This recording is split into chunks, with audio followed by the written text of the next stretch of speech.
2 orphaned sea otter pups are now getting care at the Minnesota Zoo.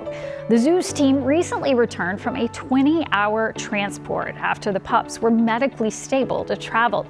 Jennifer Merrily masked up to get a behind-the-scenes look at what it takes to care for them and the plans for their bright future. Meet the Minnesota Zoo's newest sea otters. This is 7-week-old Nuka. Splashing around over here is Denali. She's about 5 months old. They seem pretty active.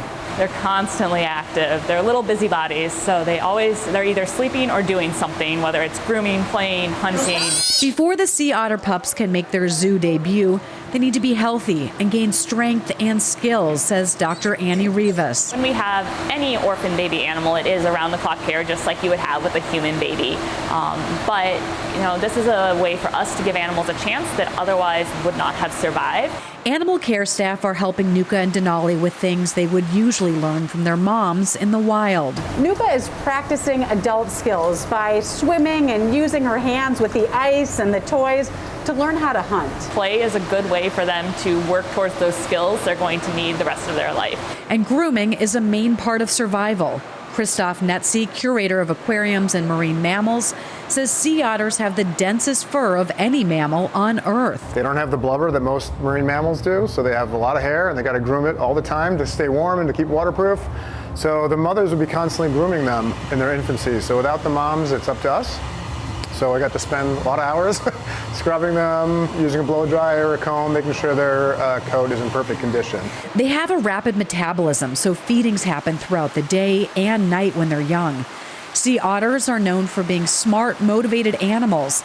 They're already showing personality. Nolly is definitely more chill. She is trained already quite a bit. She follows a target. She'll follow you around. When the time is right, they'll bring Nuka and Denali together and eventually unite them with the zoo's older sea otters, Capers, Jasper, and Rocky. But our hope is one day that they are going to be kind of part of a social family group. In Apple Valley, Jennifer Merrily, WCCO News.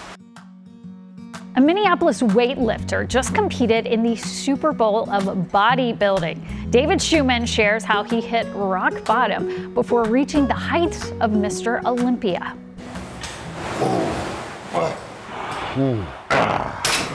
5 days before leaving for the Mr. Olympia bodybuilding competition, it's the Super Bowl of bodybuilding. Charles Griffin is working on his arms. This week we can still improve, so I'm still pushing the limits this week. This Minneapolis gym has been his home base for years. It'll be the 3rd time Charles competes at the pinnacle of the weightlifting world. Charles, the California State champion. But he says this one is what he's been building towards since he took up the sport. My mom passed away in 2012, and I like to say I was on like death row. Oh, drugs, alcohol, everything, man. I was riding my motorcycle 160 miles per hour, drunk, on cocaine. Bodybuilding took me off death row and gave me life again. It put happiness in my life. It also gave him structure, discipline. Charles lifts 6 times a week for at least an hour. He eats 5 to 6 meals a day, mostly steak, chicken, and rice. He calls his body its own advertisement for his personal training business. I walk around, everybody look at me like I'm a circus animal or something, like, wow, look at this, look at that, I love it, man. I love it because it shows my hard work. Charles doesn't believe he can win Mr. Olympia, but the hope is for a top 10 finish. This is going to be on at 10 o'clock news, and I'm going for the top 10, so it's all working. I really enjoy the whole moment and really put my body on display like I know how to. In Minneapolis, David Schumann, WCCO News. That's our show. We hope that it lifted you up, maybe even inspired you to do some good. You can see more of these heartwarming stories every week on our Sunday morning show. It's 7 on WCCO TV. And if you have an uplifting story you'd like to share, we want to hear from you.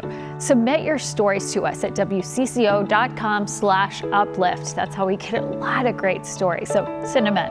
Thank you, friends, for being with us. We'll see you next week.